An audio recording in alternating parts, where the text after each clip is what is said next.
हसायला येतो केली की नाही. म्हणून आज मी त्या कवितेची पुन्हा एकदा उजळणी करतो. व्हिडिओ काढत छानपैकी आणि तुम्ही पण ऐका बरं का.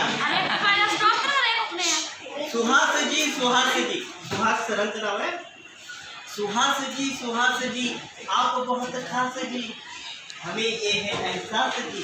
सुहास जी मंगलवेढा की पवित्र भूमि के आप है संतान. सरांचा जन्म मंगळवेढ्यात आहे. नामाचे पंत खूप मोठे संत विठ्ठल त्यांच्या घरी आले होते. अशा पवित्र भूमी त्यांचा जन्म झालाय. मंगलवेढा पवित्र भूमि के आप है संतान जी, इसलिए 100 साल के स्कूल के आप है कला अध्यापक जी. सुहास जी आप बहुत खास जी. सरांना या वर्षी जन्म